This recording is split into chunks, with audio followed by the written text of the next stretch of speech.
I was talking with Bill in the car earlier about change. What allows us to really move forward in our lives with, let's say, a health condition we have or any perceived problem, whatever it might be? What allows us to change? Well, as you bring that up, what comes to my mind is, what's the value of change? And it seems like life, the nature of life is to always be growing and expanding. Anywhere I look in nature, it's always growing and expanding. Walk into the forest, it's like every year it's bigger and fuller and expanding. The universe, Big Bang, is still growing and expanding. Everything seems to be moving in this direction of growth and expansion. And of course, in order to grow and expand, something needs to change. And it's interesting that often when we create a chronic condition, a health condition or something, it's the result of the repeated misuse of food. Ingestion of food Ingestion of repeated food. over and over and Yeah. over again. Little teeny bits, big bits, doesn't matter. Yeah. So it's like so often when we're working with new people, we'll introduce them to this idea of the inflammatory food groups. And they look at it and they go, oh, interesting. I'm eating that and that and that, drinking that, that and that. And all of these have these side effects. So it kind of begs the question, if you want to get rid of the side effects, and this food is creating the chronic condition, we need to change. So what does it take? It's so simple, and we perceive it not as simple often, but it's opening or becoming curious, like a little kid. They're so open to learning, they're so curious about everything. It makes life able to move through and expand into again and again. And we see it so clearly in children. But as we mature, we start clinging to ideas, to concepts, to What's familiar? yeah, what's familiar. And that gets us stuck often. Yeah, so in the food realm, so often we have this routine with our food and we really like it. We feel comfortable with it. And yet, when I first met Connie, I had so much pain um, from this inflammation, from arthritis. And she suggested, changing my food. And I was like, kind of like my cheese, my half and half, and, all the dairy, all this inflammatory stuff I was doing. But, I've mentioned before, she offered to cook for me for a couple of weeks. And sure enough, in 2 weeks, 60% of the pain was gone. It's like, whoa, got my attention. So that made it easy to get on board. But I was really familiar with these foods and I liked the way they tasted.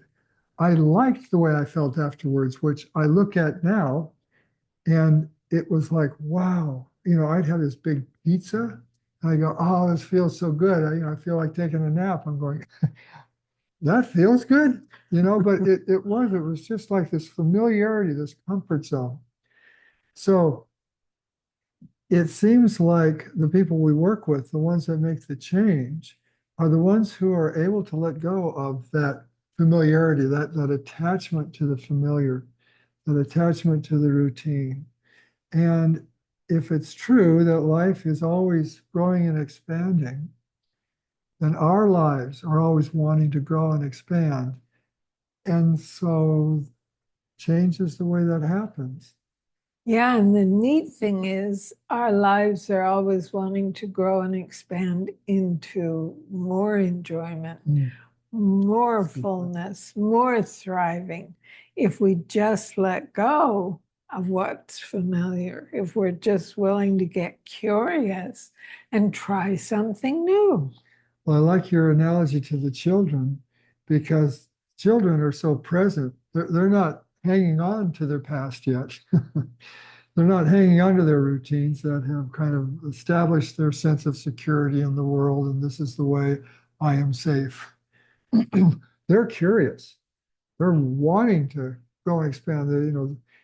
Fall comes and the leaves change color, and they look at this leaf that was green on the tree 2 weeks before, and now it's red, and it's just like, whoa, what is this? Yeah. It's not like, where's my green leaf?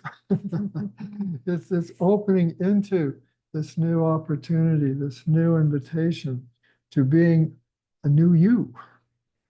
Yeah, that's the key. If you want to experience life in what it offers, in more of its fullness, then get curious and try something new. We love to encourage people to eat whole food, plant-based, salt, oil, and sugar free. Now, for most everybody, that is another world that we're not at all sure we want to enter. But I promise you, the results are astounding. Like a little kid going into something new and being so entranced, so thoroughly absorbed by the magic of it. That's what food can be.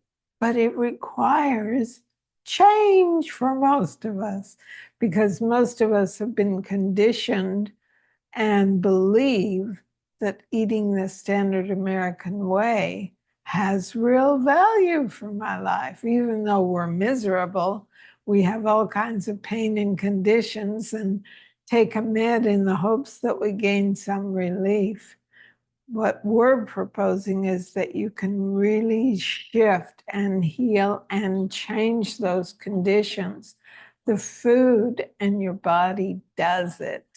It does all the heavy lifting, all the work, if you're just willing to explore and give it a try. Don't believe us. Let your own experience guide you. Let your own experience confirm what's good for you and what isn't good for you. Not your thinking about it, your physical experience of eating whole food plant-based. How does my body feel when I do that versus when I eat the standard American way? How does my body feel when I eat that? It's that simple. Well, it's interesting because, I was lacto-vegetarian when I met Connie, but that was closer to the standard American diet. I dropped the meat, but I was still eating a lot of processed foods and the cheese and dairy. And so it was quite a shift to get where I am today, especially the SOS free. On that spectrum of different styles of eating that are out there, we're way off on one end. And so it's not convenient. It's hard to go to a restaurant and get something SOS free. There are ways to deal with it. We deal with it.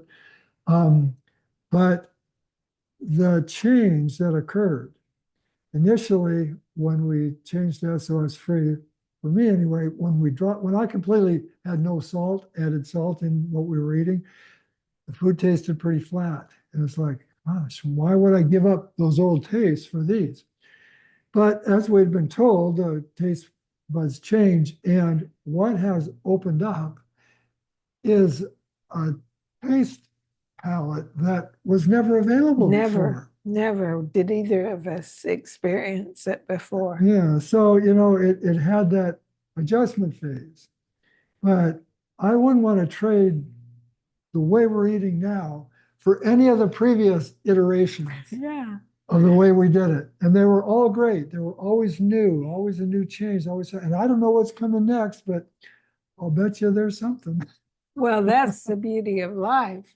Life is always saying, come, come, come, explore more, move forward, let go of the past, see what the opportunity is for you in this incarnation. And like with the way the food tastes, life was beckoning us, come here, try these foods and see how they taste without salt, oil, and sugar. I had no idea. But life is always moving us toward what's better, what allows us to thrive at a higher level. We're so lucky. Yeah, so a real key seems to be maintaining that childlike mind, not a childish mind, childlike, that openness, that curiosity, that joy, that inspiration. Exactly. So change is easy from that curious place of wanting to learn and see what's really possible in this life. It happens very quickly. So if you would like support in making the change, click on our for free, what's it called, Or video series. for video series free course, because it'll show you how to begin to make the change to whole food, plant-based, to anti-inflammatory foods very easily. Recipe. Okay, now what is that recipe? I remember. It's edamame sweet potato satay. It's a wonderful dish with a peanut sauce. It's Indonesian and yummy. So try it out for yourself and see what you think.